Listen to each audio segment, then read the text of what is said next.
Hey Slay Nation, it's Heather, your host, back with another episode of the So She Slays podcast.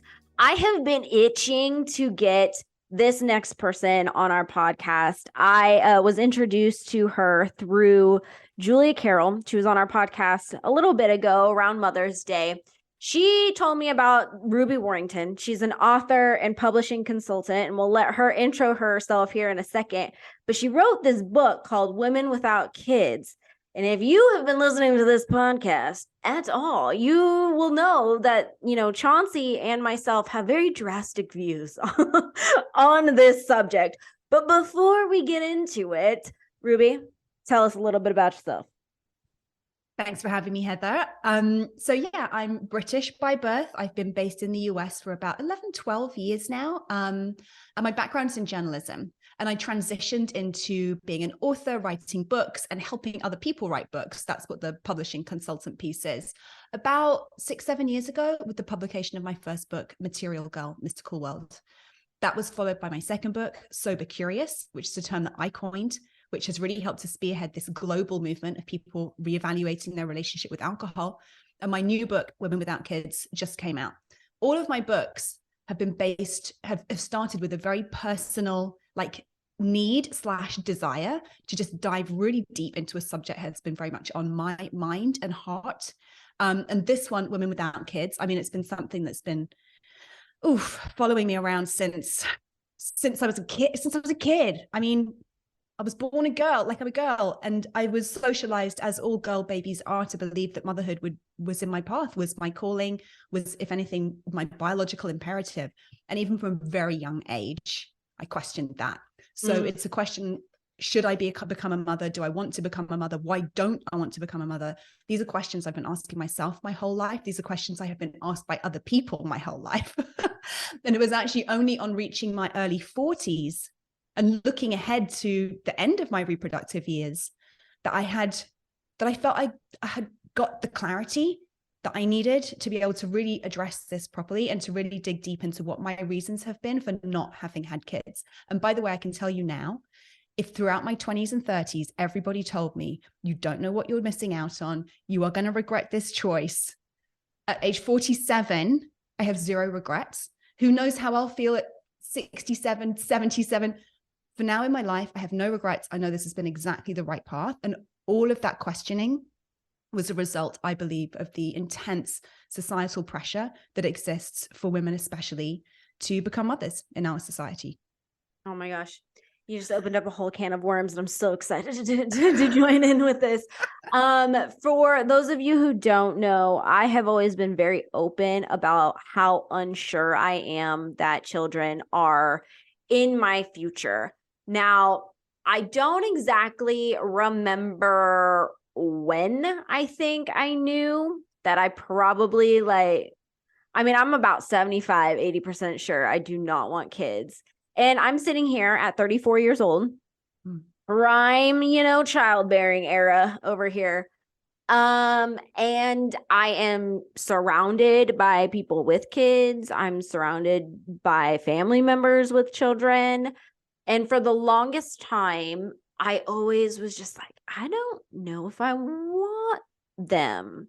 I remember being with my high school sweetheart and being like, oh my gosh, when we have kids and blah, blah, blah. And then, you get older and life kind of gets a hold of you, and then you're like, okay, is this a thing? I think I was 30 when I was like, oh shoot, should I be doing something? Should I go freeze my eggs? Am I going to regret this choice? And I remember talking openly about it to a lot of people, friends, family. And I even talked to my dad about it, and he was like, I just feel like I don't want you to miss out on something or whatnot. And I was just like, but I don't really feel like I'm missing out on anything. And he goes, but you say that now. And I was like, okay, I hear you. I get your point. But then I started seeing, family members and their kids, and yeah, they're great. But then I'm just like, then I see the other side of it too. And it's like, they literally live for their kids. They don't have time for themselves. They're stressed out. It's like a whole laundry list of negatives that I'm just like, is that really the life I want? And it's always been no. So when you said that you've known you for a very, very long time, are you talking like teenage years? Are you talking like like when did this revelation hit you?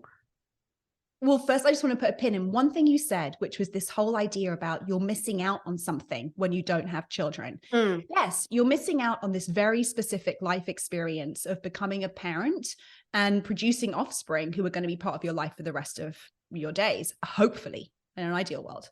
But there are so many things you miss out on when you become a mother too. And we never really talk about or validate that side of the coin, So that's just something, maybe we can come back to that. But oh my gosh, we're coming back to that next.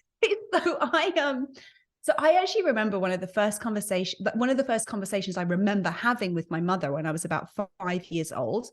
And I was genuinely really confused as a little 5-year-old girl why people were so obsessed with babies, especially women. I couldn't understand why people found babies so appealing. I didn't think they were cute. I thought that like baby animals were really cute. And this was kind of confused. I was like, wait, baby animals are so cute. And baby humans are so like unappealing. They smell, they make all this terrible noise. They're really kind of ugly, wrinkly. Like I just couldn't get it. And she remembers me in that conversation, even saying to her at that point, Mom, if I ever have a baby, I'm going to give it to you to look after. So there was something even at that very young age that was just kind of, yeah, maybe not for me. And I always loved reading. I always loved writing.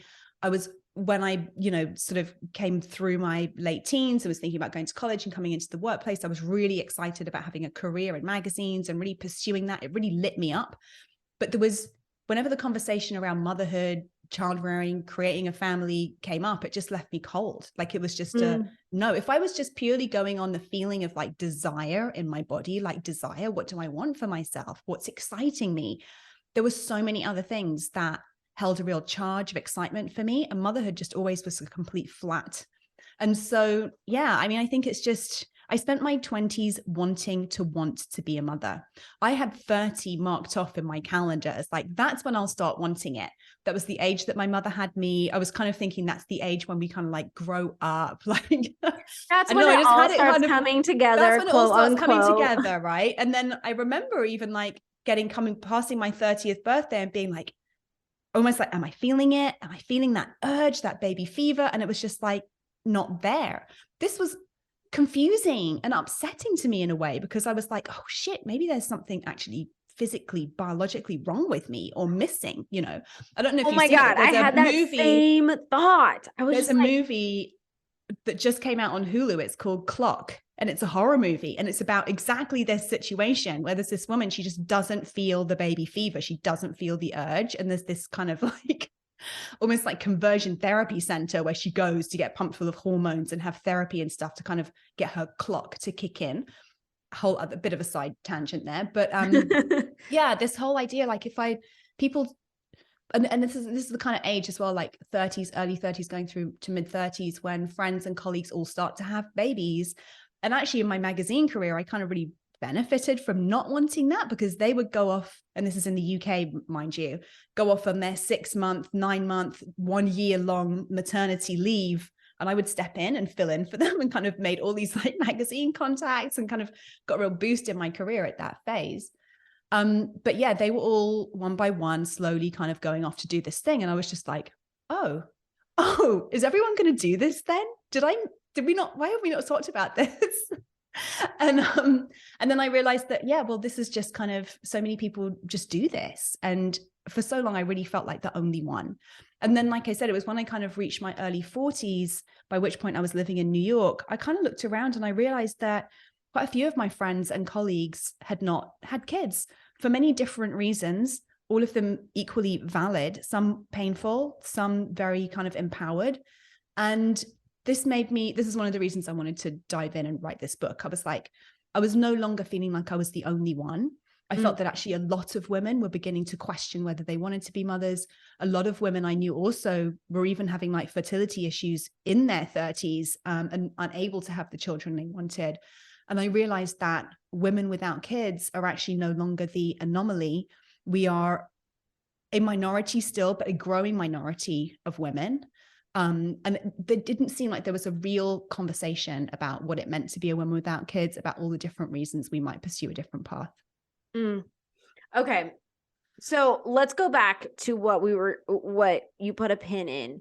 All the things we always talk about, all the things you're gonna miss out on, and never the things that you'll miss out on in the reverse if you choose to, have kids, but then, regret it, or you're like, oh my God, I'm looking at my friend who doesn't have kids and look at everything that I'm missing out on. Right.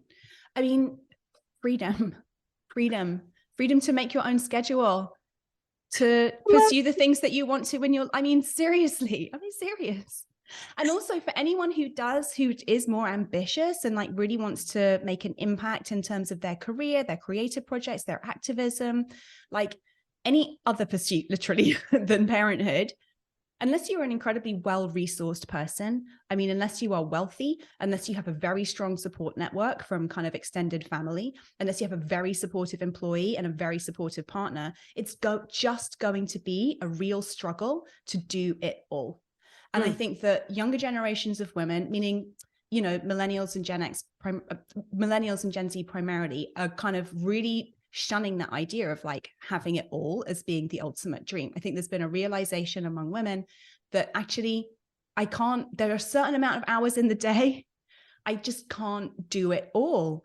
And so, this is a question, if you're really on the fence and you're still and you're on this kind of like, do I want this? Do I not? Really consider what your priorities are. If your priorities are around your career, if your priorities are around creating financial stability for yourself without having to rely on a partner for that, then yes, it kind of makes sense that you would not pursue motherhood at a stage in your life that are also I guess it is unfortunate, right? That women's fertility has a shelf life, which is why we see, the popularity and the rise in interest in something like egg freezing. But it is the reality, and it's a reality that it may not feel fair, but it is the way it is, right? And so if there are other things I want for myself, to create for myself, just knowing the amount of time, energy, and resource that is going to be used up and soaked up by child rearing and mothering, if I pursue that path, then what are my priorities, and how can I kind of make my peace, I suppose, with not having it all? Yeah. And that sparks two things in me. The whole, just knowing that you like the freedom aspect of it. I always tell people, I'm like, because that's my answer. I'm like, I enjoy my freedom.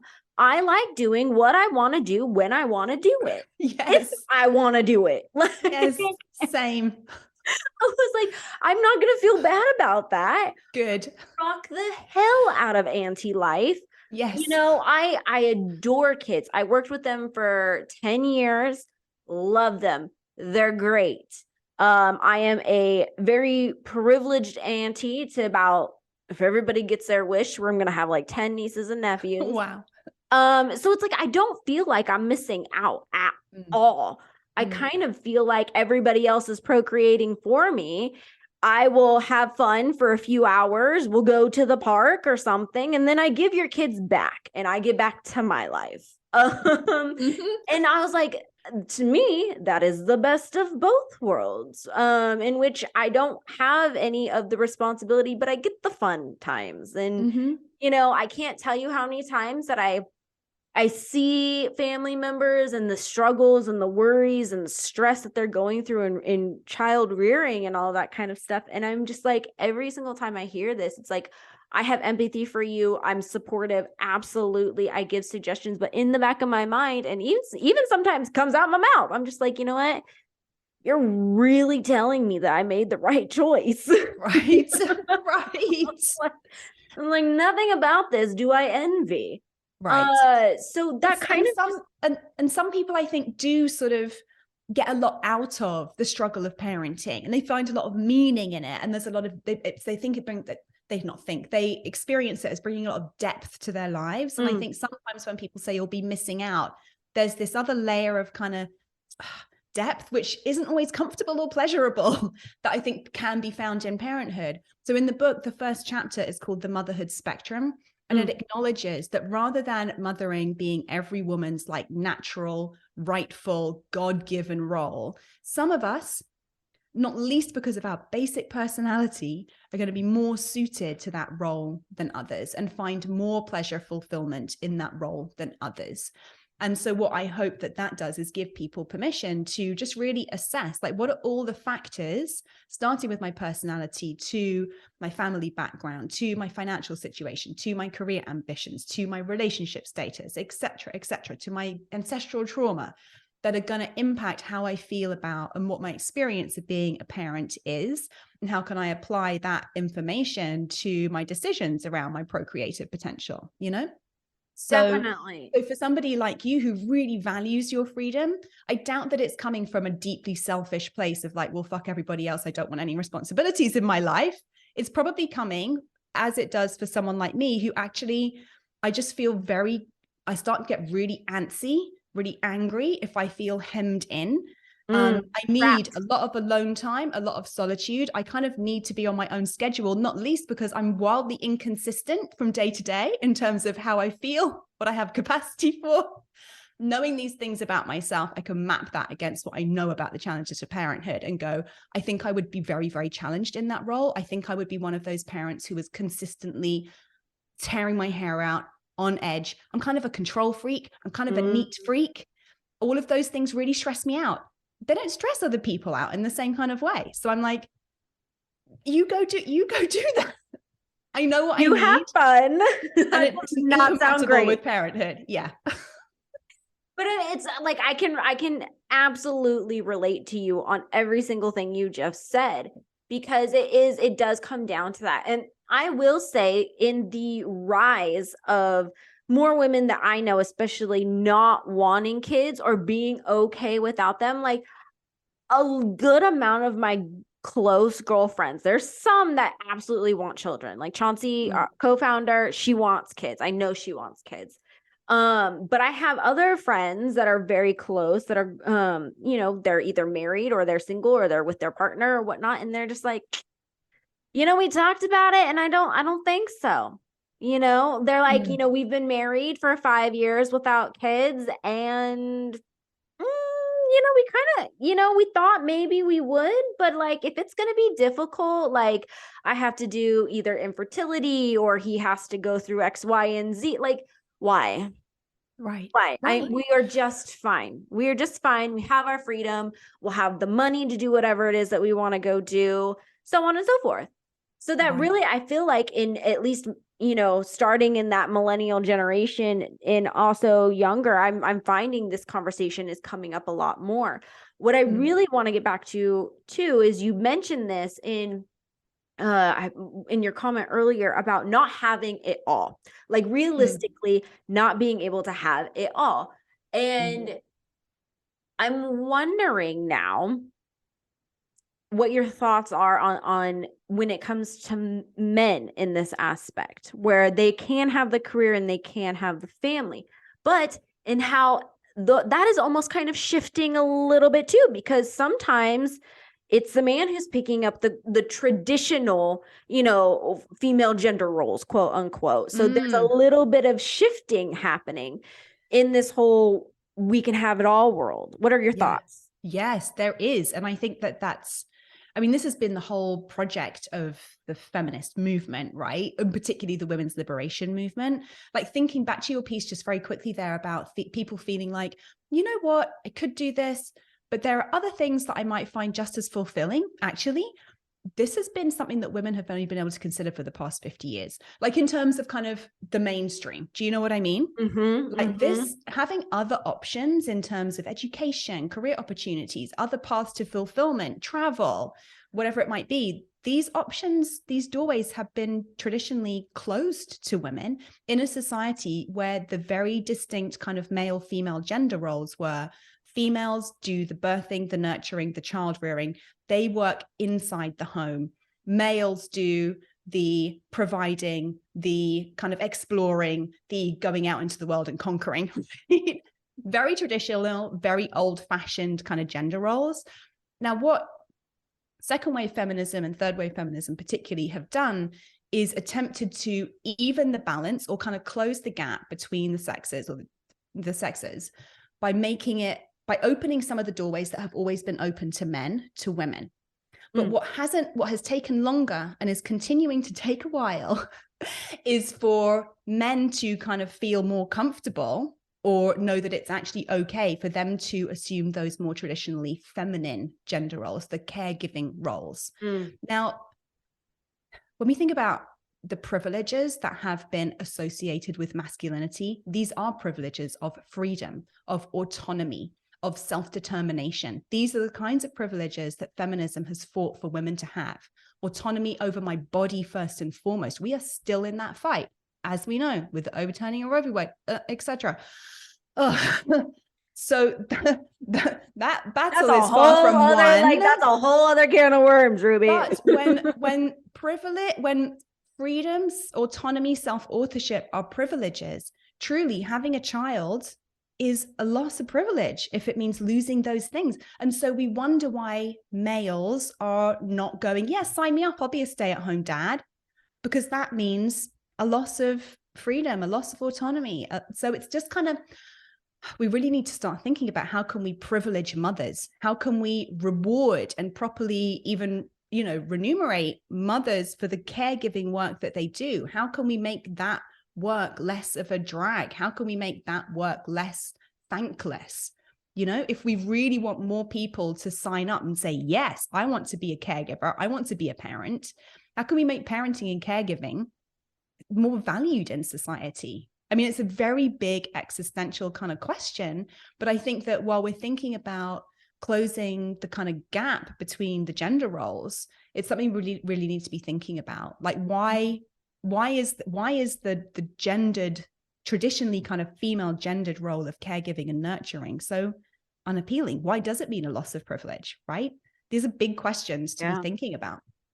Yeah. That I feel like that brings up such a good point too, because I mean, with the loss of autonomy and all of that kind of stuff, it almost brings to point to kind of like bringing it back to my question and thoughts too, is like, how is this then changing the roles of men who choose to be stay-at-home dads, or who choose to do a lot of these, child rearing, or even the people like, I mean, I will say first and foremost, I grew up in a progressive house. I'm from a really small farm town, but I think it wasn't until I was like 30 that I really started looking back at my family and being like, oh my gosh, I grew up in a house where there was no gender roles at all. Wow. Like, there was no gender roles.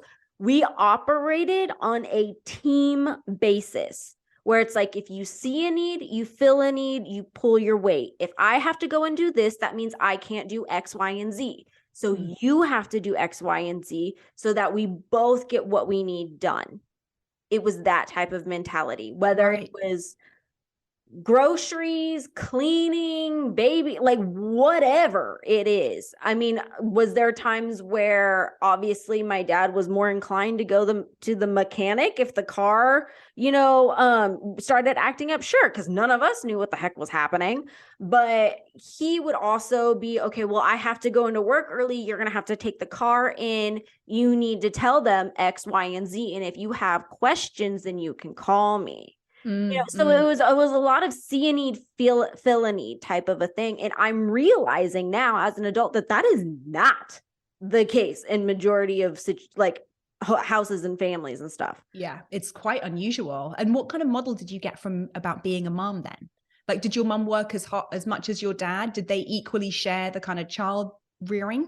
Yeah. So, my mom quit. So she had a job for like 15 years. She quit it and went back to school to get her master's. And so she was going to school and working full time. And she had my brother and I, who are still living at the house. I have an older sister, but she was out on her own by that point. And my dad, who was working like an hour away, so he was commuting. So it was a lot of like very organized things that needed to happen at a certain amount of time.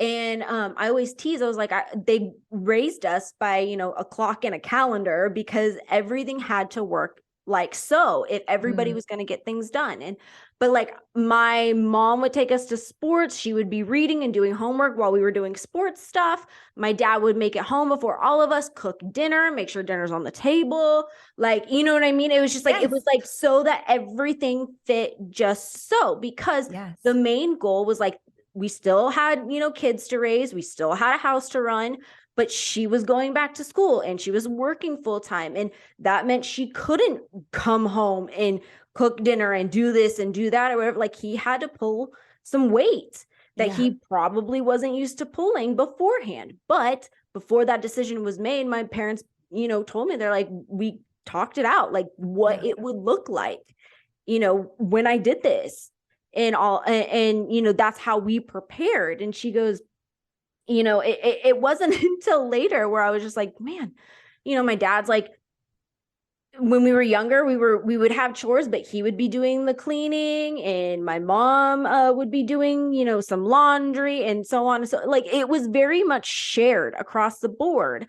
And, you know, the only time I will say where things were like different was just like the amount of money that was brought into the household. That was all. My dad's job happened to bring in more money, so he took larger chunks of the bills. And then my mom, you know, took what, you know, they agreed upon based off of her salary, but they didn't have a shared checking account. They have separate checking accounts. Right. So it's like, I like grew up in this household where I was like, everything was just a team effort. It wasn't because you are a girl, you do X, Y, and Z, and you are a boy, you do X, Y, and Z. It was not that at all. Yeah. I mean, that sounds like great modeling to me. It sounds like great modeling of people just knowing themselves, knowing their needs and figuring it out, you know? And I think that's really progressive and it sounds really awesome. Like my parents separated when I was very, very young. So I really was raised in a household with just my mum doing the lion's share of everything. My dad would come visit at the weekends, but it was kind of like he would swoop in and fun times would happen. He'd take us out for trips to the zoo. He'd take us to McDonald's, like all the fun stuff would happen with dad. And then with mum, it was just the kind of daily slog of running the house and her trying to kind of juggle her very basic, because she didn't have an opportunity to go to college, like kind of just earn a living jobs, you know, hourly wage jobs. She actually went back to school when she was like 60 and got her psychotherapy degree and had a whole kind of second career in her later life once my brother and I were like well out of the nest, you know. But the model I kind of got was like being a mom looks really hard and stressful and being a dad looks really fun. So I kind of want to be the dad. So that means not having, like, giving birth to children. Do you know what I mean? It's kind of interesting. I feel like that's the general model that a lot of people base their decisions off of. Like you said before, you know, we have to figure out a way to make child rearing and having kids seem less horrid. Right. I'm like, there's nothing like you cannot sell me on this because you do not look like you're having fun. Okay. Well, I think there has been, I would say in the past decade, a real kind of explosion of like honest mom blogs. I think Glennon Doyle has been like obviously a spearheader of that, but women kind of talking about like, this is how hard it really is to be a mom. And I think that's been a really necessary counterpoint to what was the pervasive message, which is like, motherhood is where I'll find my ultimate fulfillment. And if I'm not fulfilled in the role, then there's something wrong with me and I better keep quiet because it makes me a bad mother if I'm not enjoying every minute of this. So I think it's been very necessary for there to be a platform for people to say, this is how it really is. It's really hard. A lot of the time it sucks. But I do also think that that's putting people off. You know, the fact that so many more women are now feeling empowered or emboldened to share the kind of like the nasty parts or the difficult parts of parenting has been kind of a reality check, I think. But if anything, more information is better. Like if that's helping people kind of really weigh up, okay, do I have what it takes? And if I am going to be a parent, what do I need to have in place? Do I need to have a partner who is signed on and like a fully like, yes, 50% of the changing of the diapers is on me and I'm up for that and I want to do that. Like my brother had a kid. He always really wanted to be a dad. And he and his partner sadly have divorced, but they split the childcare like literally 50-50 every week. There's a handover halfway through the week. He has the kid halfway time. She has the kid for the other half of the time. And so that's a very kind of equal split in terms of the child rearing, and he loves it. Like, he loves being a dad and he loves that role, you know, but then he wasn't raised in our family. He wasn't raised to believe that his role as a man was to accumulate status, to have a certain like kind of career or salary. But those weren't modeled to him as kind of ideals in a way. And so he didn't, as a man, grow up feeling like his worth was very tied to his career or tied to his job title or tied to his salary or tied to the car he owns or whatever. So he doesn't place value in those things. That's progressive in itself. Exactly. And so I think that, it's been really amazing to watch them model. And you were talking about, you know, your co-host, and you had Julia on talking about being a solo parent. I had a great model of this recently from a woman named Sabia Wade. She has a book out called Birthing Liberation. She calls herself the Black Doula. And in this conversation, she just kind of dropped in. She's a doula, right? She works with women and children, and this is like her life.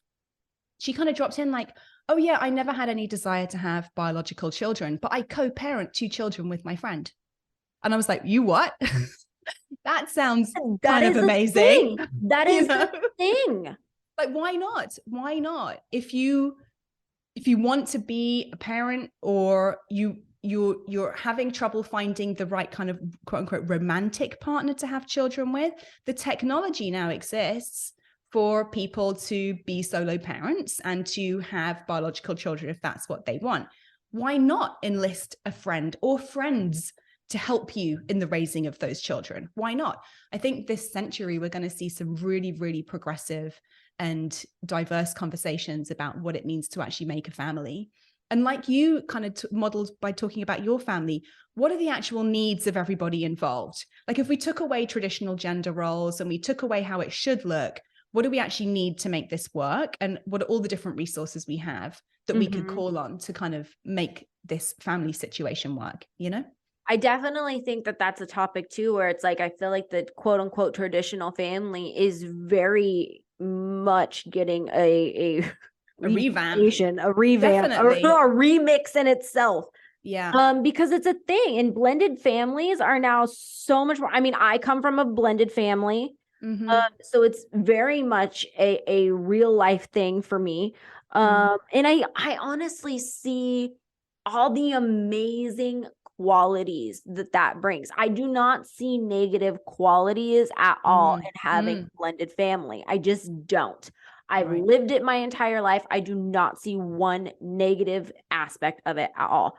Are there some conversations that maybe you would never have if you did not have a blended family? Sure, whatever. But I mean, if anything, it just makes you a better communicator. Right. Yeah. So I want to get into your book a little bit more, and just like in the topics that you talk about in it. So, well, there's the motherhood spectrum, which is this kind of like universal idea that I kind of present as to like, wait, let's just step back from the idea that motherhood is every woman's biological imperative and allow us to really assess and give ourselves permission for it to be normal and natural, even to like assess, am I suited for this? So then I talk about everything from like intergenerational healing.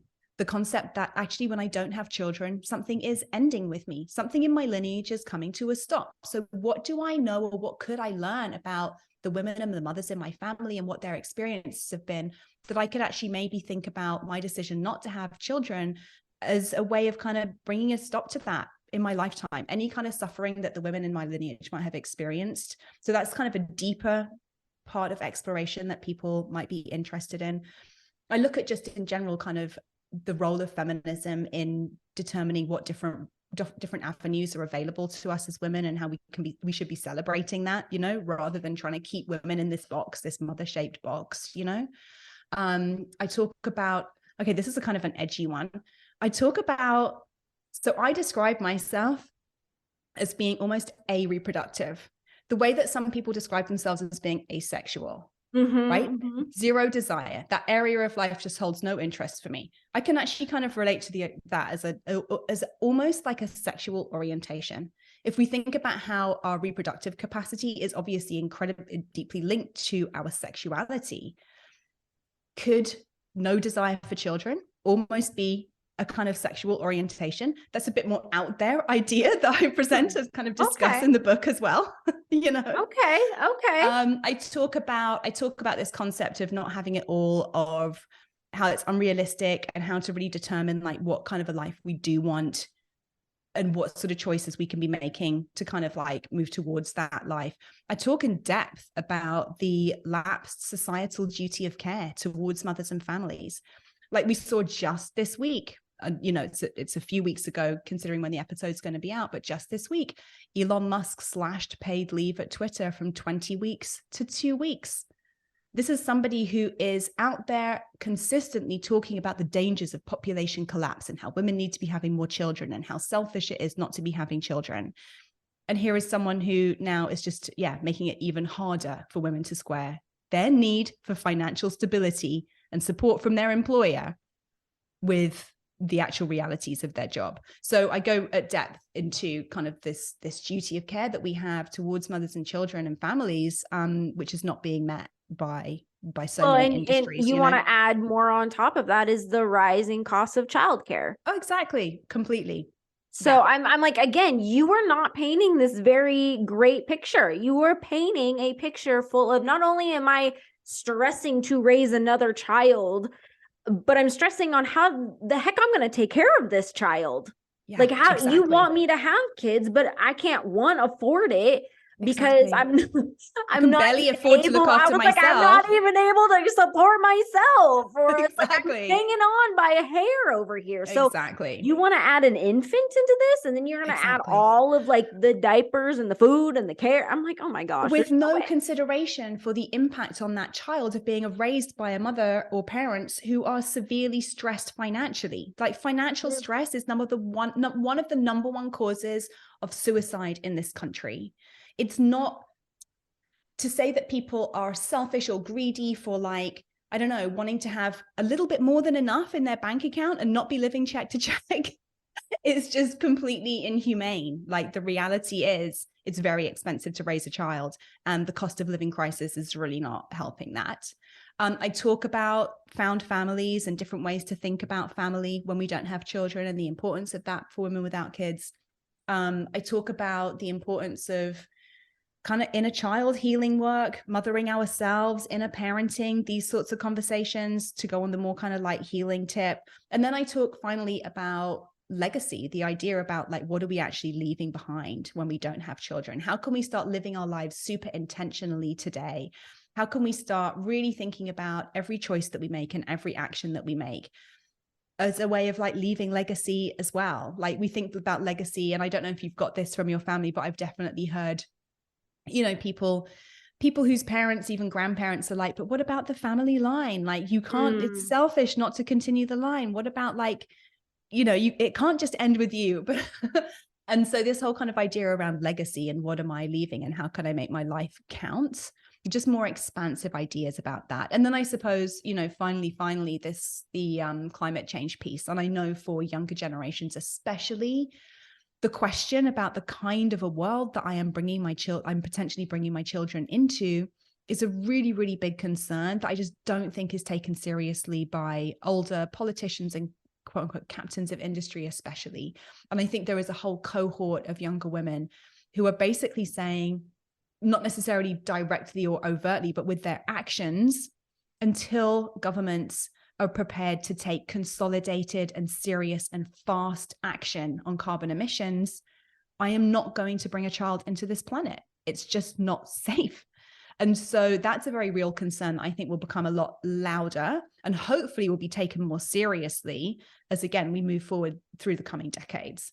Absolutely. And about that legacy part too, I mean, I do have a younger brother who is married and they want kids, whether they have them or not. I don't know, but as far as that goes with leaving a legacy, I think you are absolutely correct. At least myself, I've taken the initiative being like, you know what, if I'm not going to have kids, and I always say, like, you know, we spoke a little bit offline a little bit about this, that sometimes I can be wishy-washy about that.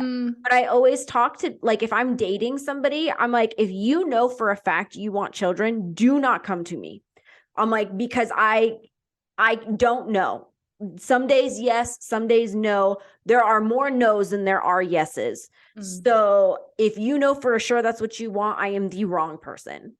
Because I can't guarantee you that's ever going to change.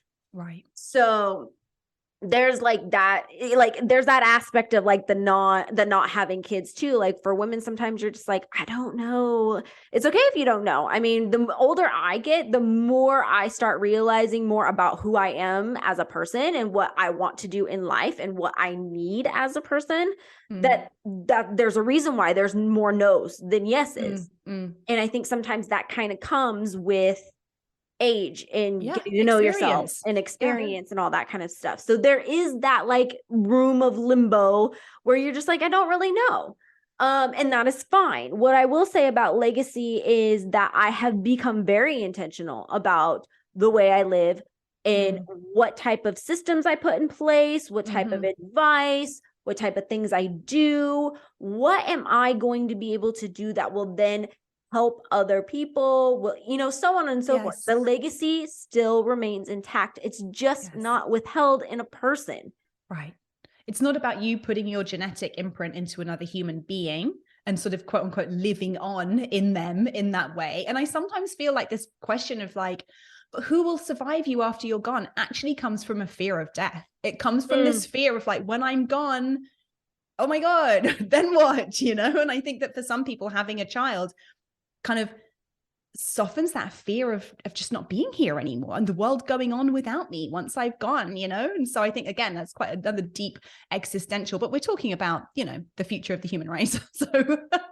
So yeah, we can get a bit not existential with it. Not a small thing, but I do think, you know, actually every action that we take today can, when with intention, be taken with some kind of an eye on, like, how is this going to impact future generations? How is this going to impact on my community? How am I going to be remembered for this? You know, even if it's just by one or two people, it all counts. It all adds up, I think. And I think it's I'm so glad you mentioned that piece about dating. I think it's really good that you're having those conversations with people really early on. I do know that it can become a real sticking point in relationships. Obviously, if one of you wants to have a child and the other one doesn't, this can be the make or break. And what I think is so interesting, almost exclusively, where I've been having conversations about this for the past year or so, where it ends up with a couple breaking up in heterosexual couples, it is typically the man who wants to have children and the woman who doesn't. And I think that actually says a lot about what we as women just instinctively know about how, for the most part, the most work, the brunt work will fall to the woman, because we still have these very kind of binary ideas about who's responsible for childcare and who it comes naturally to. Right. That's it. Who it comes naturally to. Yes. That is the very old-fashioned social conditioning that we have around parenting and child rearing. It comes naturally to women because women are built to bear children. Every child is the result of a male and a female, a sperm and an egg. It's like reproduction 101. If it comes naturally to women, it comes naturally to men. But that is the thing. It does. And we've only just lived in a society that has reinforced those traditional roles, correct? Exactly. And that's why when you see the rise of stay-at-home dads or like dads that are caregivers, it's a little like weird, and a lot of people are not really sure what to do. But it's like there are just some men who are very natural in that as well, or who take more enjoyment from it. Exactly. Like my brother being a prime example of that. He lives that, and I see it in him every day. When he spends, like, he'll get to the end of his part of the week when he doesn't have his kid, he's like, oh, I can't wait, I miss him so much. And it's so beautiful to see him taking so much enjoyment from his role as father. And I would really love to be a fly on the wall in some of those conversations between men and women, and the men are going, I really want to be a dad, I really want to have kids. Really? Do you really want to be the one who's having to stop everything in your workday at 3 p.m., go do the school pickup, make sure the dinner is on the table, change the diapers, make sure that you've organized all of their play dates? Do you really want that? If you were the one who was responsible for 80-90% of that work, would you still be saying, I really want to have kids? If the answer is yes, fucking fantastic. Great. We need more men like that. Yes. Oh my gosh. I can't even tell you I have girlfriends who have, significant others who are, yes, I want kids. And the girls are like, I don't know about that. Like if is that a deal breaker for you? Like, right. Yeah. because for that exact reason, they're like, I know, I have heard, like, that nothing about that sounds appeasing to me.